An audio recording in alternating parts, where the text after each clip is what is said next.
Assalamualaikum warahmatullahi wabarakatuh. Kembali lagi dengan Asbuhlur. Kali ini Asbuhlur mau memberikan sebuah informasi cerita kisah perjalanan kami saat melakukan trekking pendakian ke Gunung Slamet dari jalur via Bambangan. Seperti apa cerita kami? Tapi sebelumnya teman-teman jangan lupa klik tombol subscribe, like, komen, dan share. Dan jangan lupa klik tombol lonceng biar kenapa? Gak ketinggalan video-video selanjutnya dari perjalanan Asbuhlur. Matur suwun sedulur-sedulur.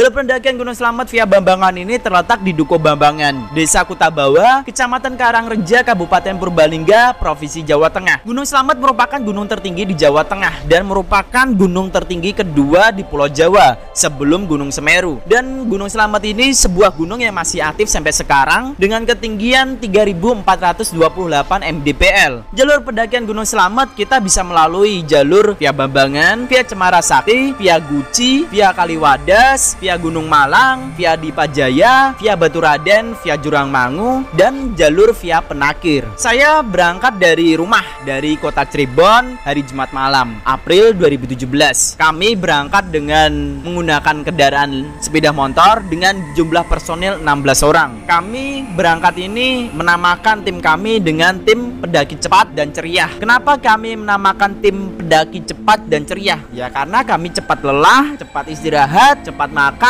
ya cepat tidur, dan entah cepat apa lagi. Sepanjang perjalanan ini diwarnai dengan hal-hal yang memprihatinkan dan banyak cerita yang mungkin gak harus kita ceritakan. Kenapa? Dari beras yang ketinggalan, oli motor habis, ban kempes, motor mogok, dan banyak mampir sana sini. Tapi ada juga nih kalau misalnya kita naik sepeda motor itu di belakang ada yang ketinggalan, terus yang mungkin nggak tahu jalur jalannya menuju ke Purbalingga, terus yang di depan kita juga ninggal mulu, nggak ngeliatin di belakang apakah jaraknya deket atau jauh gitu kan. Ya pastilah kalau kita menggunakan kendaraan sepeda motor apalagi jalur darat bakal kita nunggu, gantian nunggu atau saling tunggu menunggu.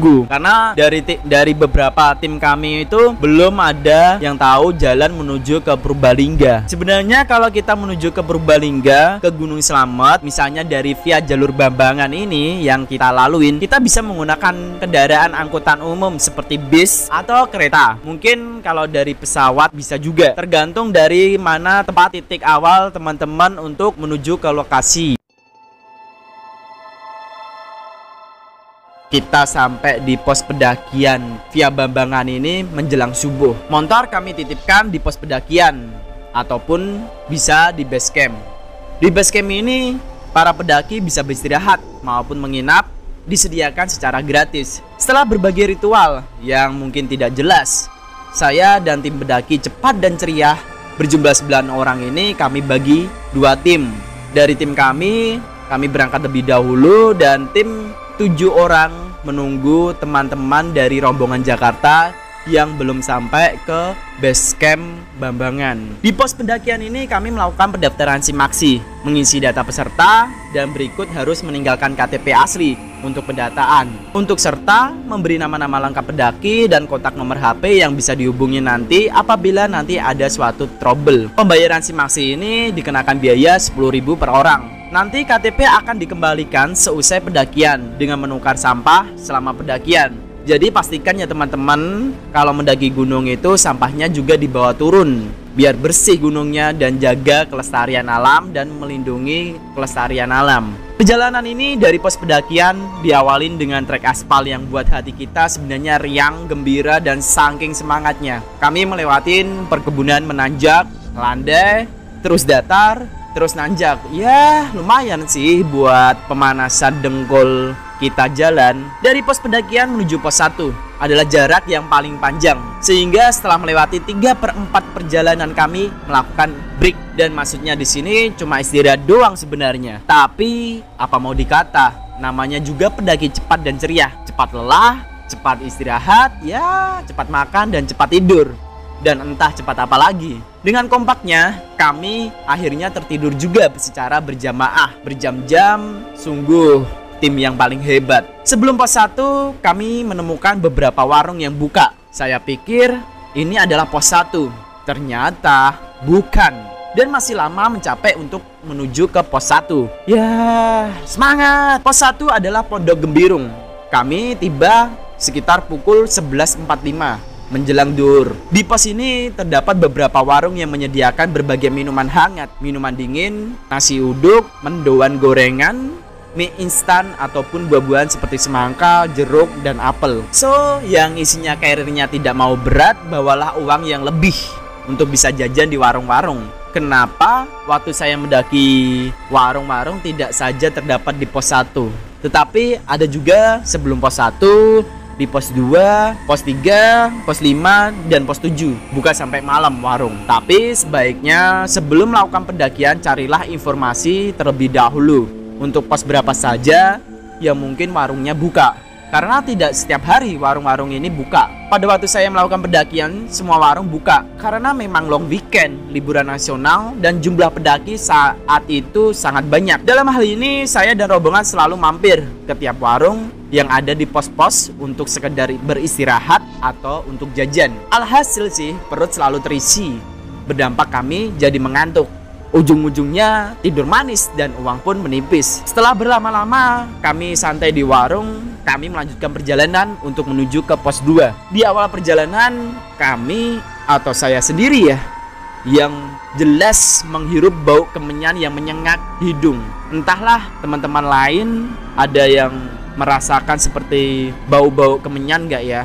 Tapi pikiran ini aku buang jauh dan aku lanjutin dan aku abaikan. Trek mulai menanjak, membuat sekujur tubuh yang tadinya segar bugar setelah beristirahat lama akhirnya meronta-ronta, linu, pegel. Ya maklum sih, namanya juga pendaki lansia.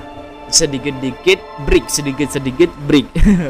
maklum. Tapi slow biar slow, tapi cepat selamat. Tak lama sebelum sampai ke pos 2, gerimis pun turun. Pos 2 ini adalah namanya Pos Pondok Walang. Pukul 14.10 saya sampai di pos 2. Seperti sebelumnya di pos 1, saya beristirahat di warung bersama tim untuk sekedar beli jajan atau nyemil atau sekedar ngopi ataupun sebatang rokok. Beberapa tenda sebenarnya di pos 2 Pondok Walang ini ada yang mendirikan tenda di pos ini. Karena hujan semakin deras, sebenarnya kami pun malas untuk beranjak dari warung. Di samping itu, melihat beberapa teman juga sedang tertidur pulas. Jadi berlama-lamalah kami di pos 2 ini. Baru menjelang sore kami memutuskan untuk melanjutkan perjalanan. Terpaksa dalam keadaan hujan-hujanan karena hari sudah semakin sore. Jalan licin, hutan mulai lebat dengan akar-akar yang bertebaran di sepanjang perjalanan kami dan banyak jalan yang semakin sempit.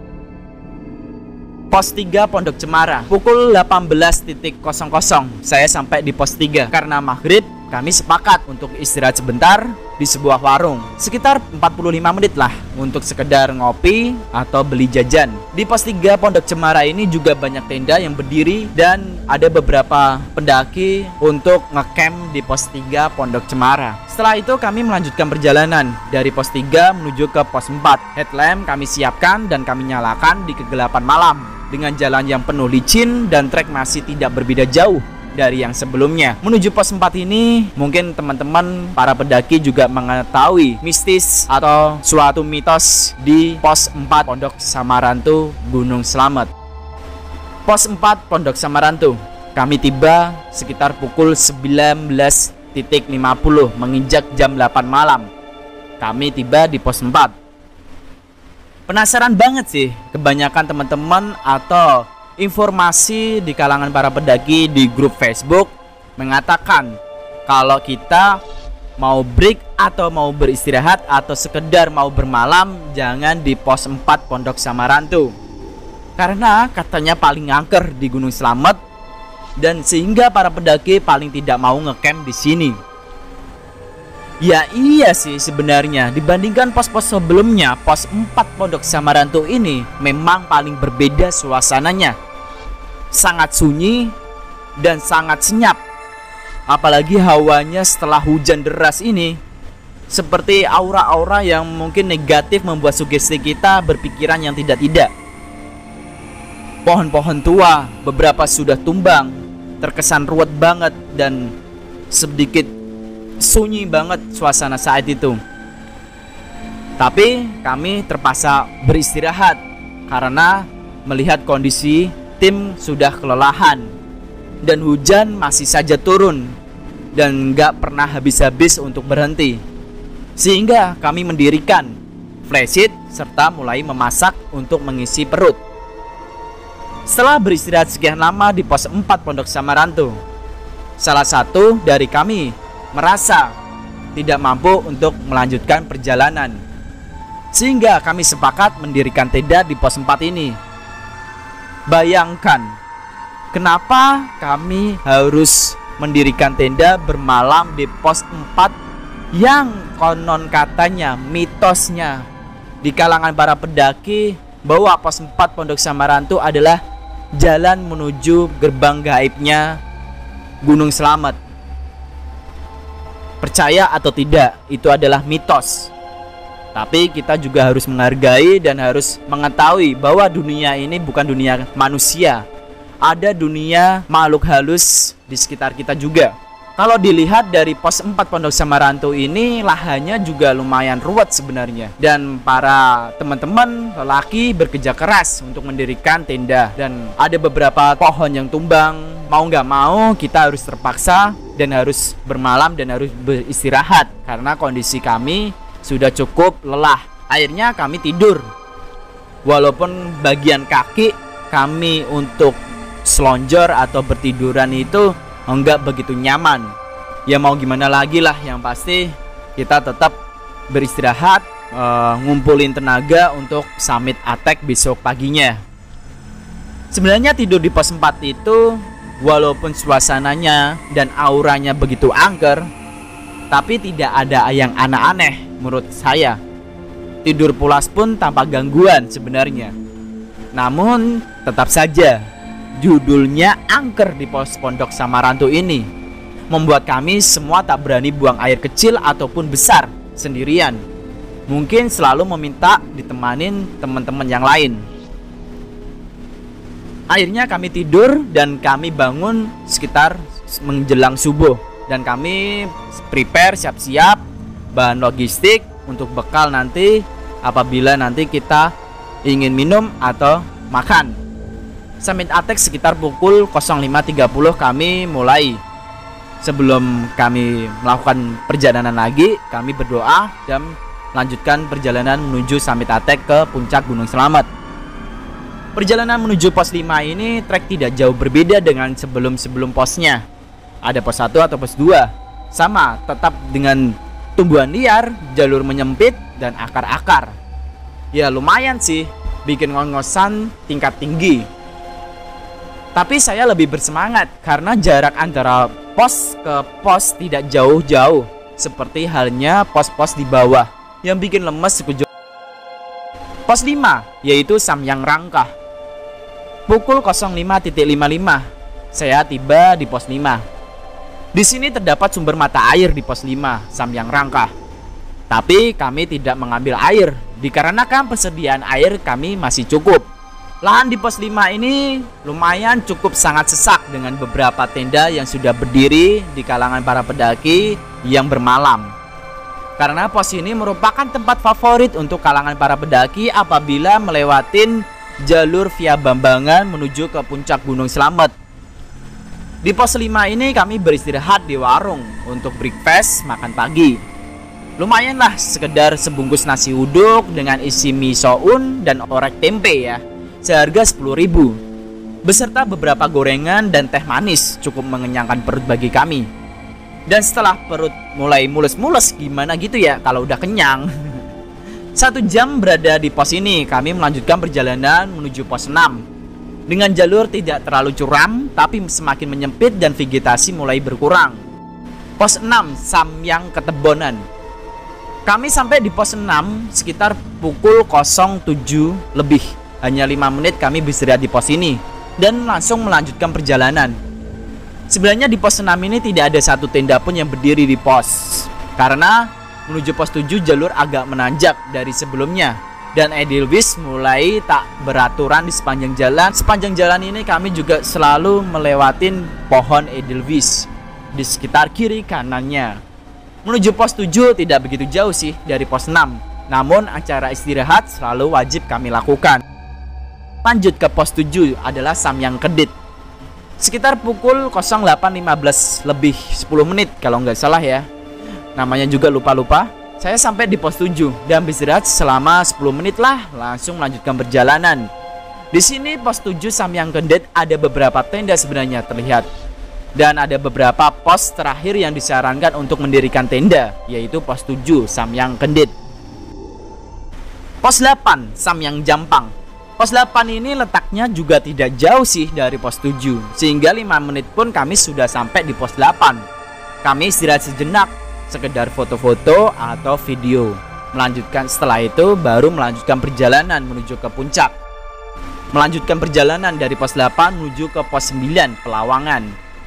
Pukul 09 kami sampai juga di pos 9 Pelawangan. Dan ini adalah pos terakhir. Kami menyempatkan mengisi perut dengan nasi 1 bungkus untuk beramai-ramai. Ya lumayan nih, tenaga buat tambah tenaga untuk trekking ke arah puncak Gunung Slamet, yang mana sudah sangat dekat di mata, namun jauh di kaki, jauh di tangan, jauh kami gapai. Wah, so sweet banget kata-katanya ya. Takjub memandang trek menuju puncak yang didominasi pasir kerikil dan bebatuan yang sangat labil. Perlu ekstra hati-hati untuk melewatinya, karena jalur ini adalah jalur yang licin dan jika salah pijak pada batu bisa mengakibatkan pendaki terpeleset atau terjatuh, dan batu bisa berjatuhan ke bawah sehingga membahayakan pendaki lain yang mungkin masih ada berada di bawah kita. Berkali-kali kami mengamati trek menuju puncak yang begitu terjal, begitu banyaknya pekalangan para pendaki saat itu menuju ke puncak. Puncak Gunung Slamet. Setelah perjuangan melewati trek yang menggoda iman, akhirnya kami juga sampai di puncak sekitar pukul 10.45. Alhamdulillah banget. Saya sangat bersyukur dengan tim mencapai puncak Gunung Slamet. Puas banget rasanya bisa berada di puncak Gunung Slamet. Perjuangannya tiada tara dengan teman-teman untuk menggapai nikmatnya puncak Gunung Slamet. Setelah 2 jam kami memulai perjalanan turun dari puncak menuju pos 4, di mana pos 4 tempat saya dan mendirikan tenda. Setelah sampai di pos 4 kami langsung masak, mengisi perut yang kosong yang sudah lapar. Dan setelah makan kami beres-beres membersihkan sekitaran tempat camp. Kita udah mulai packing barang dan membongkar tenda. Dan tiba-tiba angin datang dengan kencangnya, membuat seluruh yang ada di sekitaran pos 4 itu pohonnya goyang-goyang semua. Yang saya rasain takut banget gitu loh. Keadaan kayak gitu, apalagi kabut udah mulai turun, membuat khawatir. Dan saya memutuskan untuk kita bagi 2 tim. Saya 3 teman yang lainnya kita lanjut terlebih dahulu, dan yang 4 kami tinggal untuk memetaskan barang-barang yang belum kelar untuk di packing. Saat itu saya memimpin perjalanan, dan beberapa kali saya seperti ada sesosok orang yang mengikuti perjalanan kami. Seperti suara langkah kaki yang 4 orang, seharusnya ada seperti suara langkah kaki yang lebih banyak. Dan saya juga mendengar suara jelas banget, suara seorang laki-laki, entah suaranya itu apa yang dibicarakan kurang jelas gitu. Dan beberapa kali juga saya menoleh ke belakang, berhenti, menoleh ke belakang, berhenti. Namun suara langkah kaki hilang begitu saja. Padahal saat itu perjalanan turun itu hanya ada kami berempat saja. Sampai 3 temanku ini selalu menanyakan, "Kenapa mas kamu berhenti? Dan kenapa kamu menoleh ke belakang?" Gitu. Saya jawab, "Tidak ada apa-apa dek," agar mereka tidak takut ataupun khawatir gitu loh. Jujur saat itu yang di hati saya sebenarnya sudah jengah dan rasanya takut, tapi mau takut gimana gitu kan. Ya udahlah, kita lanjutin perjalanan lagi. Nggak taunya karena merasa tidak nyaman seperti diikut-ikutin, kami berhenti sejenak. Dan saat itu pas banget terdengar suara azan maghrib berkumandang. Dan saya memutuskan untuk break, berhenti, dan menunggu teman yang dari belakang belum kelihatan. Kita tunggu, akhirnya datang juga. Dan kami melanjutkan perjalanan malam hari itu setelah habis maghrib. Saat itu, belakangan saya juga dapat cerita nih dari 4 teman yang belum kelar packing. Dia juga merasakan hal yang sama dengan saya. Seperti ada orang yang mengawasin, ada seperti suara langkah kaki, padahal saat itu perjalanan cuma ada 4 orang. Terus ada seperti kayak orang ngomong tapi suaranya itu nggak jelas, ditengok ke belakang atau kita berhenti suaranya menghilang gitu. Dan saya juga ngerasain saat itu, saat ada persimpangan bercabang kiri dan kanan, ada sesosok wanita, seperti wanita berpakaian putih yang duduk di cabang kiri jalan saya. Dan saat itu saya mau melanjut, mau ambil jalur kiri, saya takut karena di situ ada sesosok berwarna putih sedang duduk gitu loh. Dan akhirnya saya memutuskan, berani atau enggaknya biarinlah, niat bismillah, saya ambil jalur kanan. Walaupun saat itu jalur kanan lebih curam dibanding jalan yang sebelah kiri. Saya juga berkali-kali jalan baca bismillah, bismillah, menghilangkan rasa takut. Akhirnya teman-teman yang di belakang akhirnya sampai juga saat itu.